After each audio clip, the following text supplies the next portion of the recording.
Vamos lá, Gil, por favor. Boa tarde, Douglas, tudo bem? Carlos Boa Gil da Globo aqui. Douglas, você foi campeão olímpico, né? Tem essa glória com a camisa da seleção brasileira, depois foram muitos anos para voltar, e nessa Copa do Mundo tem muito torcedor que está te conhecendo, né? Isso até tem virado motivo de brincadeira entre seus amigos, seus familiares, né? Sua irmã, seu sobrinho brincando com, ele é o lateral que faz o feijão com arroz, o feijão com arroz bem temperado. Que feijão com arroz é esse que você faz, que agradou tanto ao mister e que te colocou como um titular da posição aí numa Copa do Mundo? Eu acho que esse feijão com arroz bem temperado que todo mundo está falando aí é fazer o simples com excelência, né? Eu estou me preparando muito, me preparei muito para chegar até a seleção depois de 9 anos, né? Então eu não queria perder essa oportunidade e estou fazendo aquilo que o mister e toda a comissão está pedindo e graças a Deus vem dando certo. Vou continuar dando o meu melhor para que esse feijão com arroz bem temperado possa continuar aí alegrando todo o brasileiro. Aqui, Douglas. Boa tarde. Jonatas Santos, canal BTB Esportes. E é justamente no setor ali pelo lado esquerdo, entre você e o Gabriel Magalhães, que vai ter o duelo principal contra o Haaland, que é um dos atacantes mais perigosos, né, da temporada na Copa do Mundo. Como é que está essa preparação para buscar paralisar esse ataque da seleção da Noruega? Obrigado. A preparação ela vem acontecendo já muito antes, né? A gente sabe que o Haaland é um centroavante que faz muito gols, mas que a gente está trabalhando para que possa eliminar essas qualidades que ele tem, principalmente dentro da área, né? Então a gente está trabalhando forte para que a gente possa ali com eficiência eliminar os pontos positivos que ele tem durante o jogo. Sobre a estatística histórica que o Brasil nunca venceu a Noruega, o que você pode falar sobre isso? Eu acho que isso pode servir para a gente uma motivação, né? Para que a gente possa tirar esse enigma aí de que a gente não venceu a Noruega. E espero que nesse jogo que é tão especial para nós, que a gente possa dar o nosso melhor e, final do jogo, sair feliz e contente com a grande vitória. É um jogo no qual as duas equipes vão ter que se adaptar ao calor, né? Então, creio que vai ser difícil para as duas equipes. Claro que muitos brasileiros são nascidos em lugares quentes, mas que jogam em lugares frios. Então, é um fator que creio que não vai prevalecer nenhuma das duas equipes. Então, a gente não pode se apegar a isso e sim focar no jogo, focar no que a gente tem que fazer e que o foco principal é conseguir a vitória. Douglas, aqui Cosme Rimeli do R7 e da Record News. Você é um jogador de 1,75 m. O Brasil vai jogar contra a seleção mais alta de toda essa Copa. Tem mais de 2 jogadores, 1,98 m, 1,94 m. Como é que é a sua movimentação na marcação nas bolas aéreas? Como é que você vai fazer para se virar, Douglas? A gente ainda não trabalhou muito em cima disso, mas que são dificuldades que e que eu sei que iriam existir, mas que com certeza no treinamento de amanhã o mister vai claramente falar para a gente as posições que a gente deve ali guardar para que a gente possa vencer esses duelos que serão muito importantes contra a Noruega, que tem uma estatura muito alta. Douglas, boa tarde, Márcio Deus, eu sou repórter do Lance. Voltando um pouquinho para o jogo contra o Japão, a minha pergunta, na verdade, são 2 perguntas. Primeiro, o que vocês encontraram o Ancelotti no vestiário? Quando vocês chegaram no vestiário, imagino com aquela adrenalina super alta, o que o Ancelotti falou para vocês? E número 2, como uma vitória como aquela, que o Brasil teve que se superar, enfim, buscar gol no último minuto, pode, de certa forma, ajudar nos jogos aí que vem pela frente, até como motivação? Obrigado. O mister é um treinador que dispensa comentários, né? Então, a gente sabe de toda a história que ele tem, dos clubes, de tão vencedor que ele é. E ele nos passou uma tranquilidade que nos deu força, nos deu ânimo e confiança para voltar ao segundo tempo, sabendo que da qualidade que a gente tem e que a gente poderia colocar no jogo e conseguir ali com um empate, seguir evoluindo, seguindo a profundidade que a gente estava precisando, que a gente não teve no primeiro tempo. E isso a gente conseguiu com o primeiro gol e continuamos fazendo isso, né? Buscando a profundidade, e graças a Deus ali com o Gabriel Martinelli a gente conseguiu fazer o segundo gol no último minuto, então isso mostra a força e a vontade que a gente está de qualquer forma conseguir a vitória. Douglas, aqui, o Paraná te abraça, Osiris Nadal, da Rádio CBN e Portal Agora. Nós temos dúvidas, saque de médico, de louco, cada um tem um pouco, né? Então, técnico de futebol é a mesma coisa. Tem gente viabilizando a entrada do Martinelli ou a entrada do nosso prezadíssimo jogador do Botafogo, né? O Danilo. Muito bem. Dos dois, qual que seria melhor para você e te facilitaria mais a condição de apoio, você fazendo a função de um ala pelo lado esquerdo? Se falando em termos de seleção brasileira, para mim, como eu já falei para muita gente, é um privilégio estar aqui em saber que eu estou com os melhores jogadores do mundo. Então, se jogar o Martinelli ou o Danilo, sei que eles vão suprir ali a falta do Paquetá de uma forma incrível. Sei do potencial dos dois e como jogando ali mais do meu lado, com certeza irá seguir me ajudando, assim como o Paquetá estava me ajudando durante os jogos. Marcos Paulo Lima, Correio Brasiliense. Você e o Matheus Cunha representam duas seleções douradas do Brasil. Você estava na do Rio 2016 e o Matheus Cunha na de Tóquio 2020, disputada em 2021. Aquelas duas seleções eram muito questionadas. Até que ponto aquelas conquistas deram a vocês casca grossa para agora levar o Brasil, quem sabe, ao Hexa? Em 2016 eu tive a oportunidade junto ali com o Neymar, com o Marquinhos, né, de conseguir essa medalha tão importante que estava faltando para o Brasil. E a gente sentiu o peso que, mesmo jogando no Brasil, a gente sabia da responsabilidade e da vontade de todo brasileiro de conquistar as Olimpíadas, né? E com certeza não é diferente hoje. Então a gente está focado, está focalizando muito mais nisso. A Copa do Mundo, que é um feito que será inesquecível para todos nós. Então, isso a gente está trazendo a vivência ali das Olimpíadas, trazendo para cá, sabendo que temos muito a entregar ainda e, se Deus quiser, vamos seguir evoluindo e conseguindo a vitória que é tão importante agora contra a Noruega. Douglas, Wellington Campos, da Rádio Itatiaia. Eu queria te perguntar sobre o momento da seleção da Noruega. Além do Haaland, o que a gente precisa prestar atenção neles? Ou o Brasil é bem mais forte, joga o seu futebol e classifica? Como que está para vocês? A Noruega, como foi dito, é uma equipe que tem uma estatura muito alta, né? Mas que tem feito muitos gols jogando mais coletivo. Então, é uma seleção que é muito qualificada também no jogo por baixo, né? No jogo coletivo. Então, a gente tem que estar preparado para tudo, porque oitavos de finais de uma Copa do Mundo, todo mundo vai entregar o seu melhor. Então, a gente tem que estar preparado para isso, sabendo que a Noruega é uma equipe qualificada e que a gente tem que estar focado durante os 90 minutos. Douglas, aqui à sua direita, Marco Belo, TMC Esporte, tudo bem? Até em cima disso, Douglas, a gente sabe que a Noruega tem um ataque talvez até mais habilidoso do que o do Japão, não vai se fechar tanto, mas a defesa acaba ficando mais exposta por causa disso. Eu queria saber, você joga do lado que o Vini Júnior joga. Até que ponto você sente no jogo que você tem que apoiar para ter mais homens no ataque do Brasil e que você tem que defender para não tomar aquela famosa bola nas costas? Qual que é o sinal do jogo que você sente em que você tem que atacar ou não, vou ficar aqui na defesa que é melhor? Essa didática aí do jogo, eu tenho que ter uma boa leitura ali durante os momentos que o Vini pega a bola, né? Porque eu tenho que ler se tem 3 jogadores com ele, ou 2, ou 1, para saber o momento certo de fazer a ultrapassagem, né?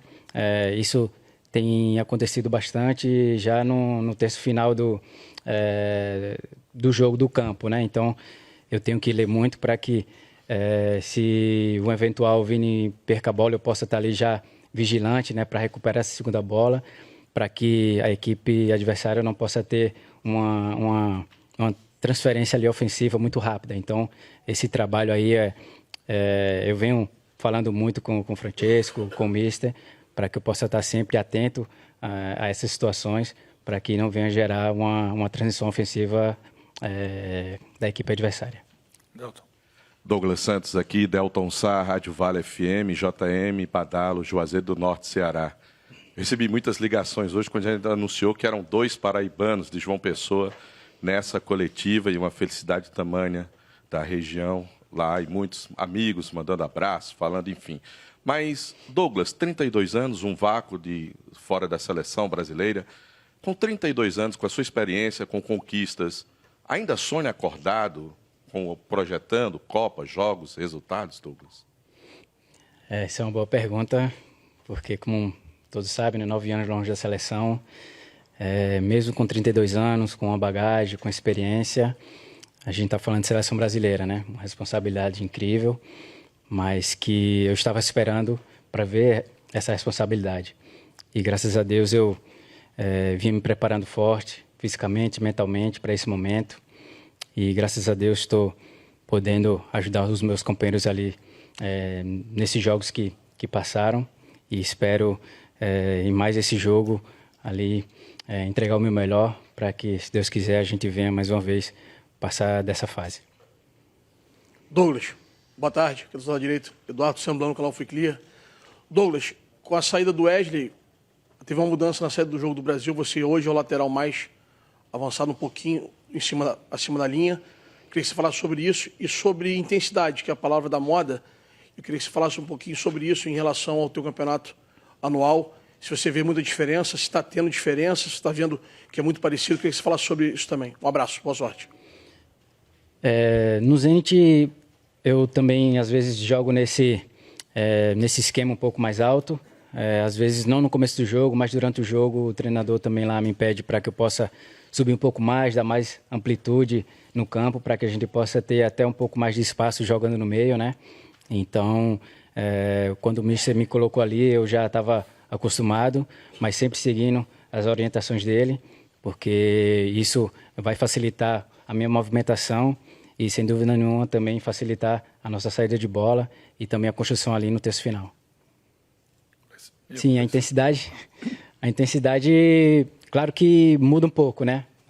O campeonato russo, como eu jogo no Zenit, a gente sempre que está ditando o jogo, então a gente sempre está correndo atrás de umas linhas que jogam bem baixo, mas que na seleção aqui é uma intensidade maior, mais alta, ainda mais se tratando de uma Copa do Mundo. Então, eu tive que fortalecer muito bem a minha parte física e, graças a Deus, isso eu pude fazer muito bem no Zenit e, graças a Deus, estou podendo realizar aqui junto com meus companheiros e fazer uma grande Copa. Perguntando sobre se você chegaram a ver o vídeo após o jogo contra a Costa do Marfim, o técnico da Noruega está lá conversando com os jogadores e diz: Ancelotti, nós estamos indo atrás de você. Se vocês usam isso como uma motivação, a exemplo do que foi com o comentário do jogador japonês antes do jogo contra o Japão. Se isso é uma motivação para vocês, se vocês viram esse vídeo. Esse tipo de comentário em uma Copa do Mundo serve de motivação para outra seleção, né? E, sem dúvida nenhuma, serviu de motivação para a gente. E vocês puderam ver no jogo a vontade, a garra que a gente estava. Ainda, mesmo depois de ter tomado um gol, a gente continuou firme, focado no que se estava planejado a fazer, jogando com paciência, com tranquilidade. E, graças a Deus, a gente pôde responder ali jogando futebol. Douglas, tudo bem? Boa tarde, aqui é Alexandre Oliveira, TV Record. O Matheus, e você tem falado muito do plano de jogo que o Mister vai fazer para enfrentar o adversário. Nesse plano de jogo, qual a importância do Casemiro, para que é o jogador que mais conhece o Ancelotti, porque trabalhou muito tempo no Real Madrid? Ele funciona como um intérprete, um tradutor nesse momento para vocês? E aproveitando também, sim, o Rafinha treinou hoje, ele está pronto para enfrentar a Noruega? O Casemiro é um jogador incrível, né? Um volante que sabe bem os espaços ali do campo, um jogador experiente, que tem passado muito confiança para mim, tem falado bastante comigo durante os jogos, antes dos jogos. Então é um cara que, sem dúvida nenhuma, é muito importante para nós e que está nos ajudando ali no jogo, marcando e fazendo gol, né? E o Rafinha, voltou hoje a treinar com a gente, né? Uma alegria imensa de saber que ele já está podendo ali aos poucos interagir com a gente nos treinos. Então, esperamos que ele possa cada vez mais melhorar, estar 100%, para que, se Deus quiser, a gente passando, ele possa estar apto a jogar. Douglas, tudo bom? Pedro Cunha, X Sports, aqui à tua direita. Nesse momento, o calor aqui é muito forte, né, nos Estados Unidos, e muito começa a sair na mídia sobre a possibilidade de mudança de horários nas partidas por conta desse calor. O Brasil joga domingo à tarde com um calor forte. Como que você avalia essas possibilidades de mudança de horário por conta do calor? Quanto que isso impacta no jogo? Se você gostaria de que o horário do jogo da seleção brasileira fosse trocado para mais tarde por conta desse calor? Obrigado. Eu acho que, independente do horário que for o jogo, a gente vai tentar entregar sempre o nosso melhor, né? A gente quer jogar, a gente quer fazer um grande jogo contra a Noruega, e se for às 4 horas ou independente do horário que seja, a gente vai estar focado no nosso futebol e no nosso foco, que é conseguir a vitória. Aqui, Douglas, boa tarde. Leonardo Pereira, do portal Jogada 10. Muita gente fala de um favoritismo absoluto da seleção francesa, menciona também a Argentina por conta de Messi, a Espanha por conta do Yamal. São seleções que têm valores individuais. Em que prateleira você coloca a seleção brasileira? O Brasil hoje disputa com essas seleções que eu mencionei? Obrigado, boa sorte. Cara, a gente... Não digo que a gente está fugindo de protagonismo ou algo do tipo, mas que a gente está focando muito num protagonismo que seja coletivo, né? Que é o que a gente vem batendo na tecla, vem trazendo isso até para vocês, e de saber que cada jogador tem sua responsabilidade, tem seu protagonismo, assim, se dizendo, para que no todo a gente possa, como um coletivo, fazer grandes jogos, né? Então, a gente... em questão de prateleira, a gente não quer se envolver muito, até porque isso é uma forma até de às vezes, motivar outras seleções. Então, a gente está focado muito em ter motivação interna para que durante os jogos a gente possa estar desempenhando o nosso melhor futebol. Douglas, oi, som? Saiu? Douglas Amadeu Maia, SBT Television, SIC Internacional, TV Portuguesa. Douglas, você e o Matheus Cunha representam a Paraíba neste momento histórico para o Estado. Vocês sentem a responsabilidade de inspirar milhares de crianças do Nordeste que sonham um dia em vestir a camisa da seleção brasileira? Eu fiz essa pergunta porque eu também sou do Ceará, sou de Fortaleza, apesar de trabalhar com os portugueses, mas eu gostaria de ouvir essa sua resposta. Eu e Cunha, a gente tem conversado bastante, agradecendo a Deus por esse momento que a gente está vivendo, sendo lá do Nordeste, né? Em mostrar para as crianças que eles possam também dar o seu melhor, não só jogando futebol, mas estudando, né? Obedecendo seus pais, porque isso vai fazer com que eles um dia possam chegar à seleção, assim como eu e Cunha chegamos. E com certeza, sem dúvidas, o nosso futebol que a gente vem fazendo aqui tem dado ânimo e tem dado e tem feito muitas crianças a sonhar um dia chegar na seleção. Então, que a gente possa continuar aí avançando nesses mata-matas, para que outras crianças também possam ver e possam se espelhar na gente. Para encerrar, Douglas. Júlio César, Portal Agora, Mandaguari, CBN Maringá. Você falou agora há pouco sobre motivação, declarações de outros treinadores e tudo mais. Me veio à mente os vídeos que o técnico Felipão mostrava em 2002 para os jogadores das festas espalhadas pelo Brasil. Nesse momento, isso chega até vocês? Isso ainda é fator de motivação? Como que isso é tratado na concentração? A gente não tem visto muitos vídeos desse tipo, né? Até porque a gente tem se motivado bastante mesmo, sendo bem intencional, até conversando entre a gente, de que a motivação tem que ser mais interna do que externa, né? Então, eu acho que esse fator que a gente está trazendo para a gente é algo que a gente está trazendo até da nossa infância, né? Mostrando para a gente de onde a gente veio e aonde a gente está. Então, acho que essa motivação que a gente busca desde a nossa infância, ela tem surgido muito efeito durante os treinos, durante os jogos. Então, a gente vai seguir sonhando também junto com todo brasileiro. E, se Deus quiser, vamos aí fazer um grande jogo contra a Noruega e seguir buscando a motivação até de quando a gente era criança.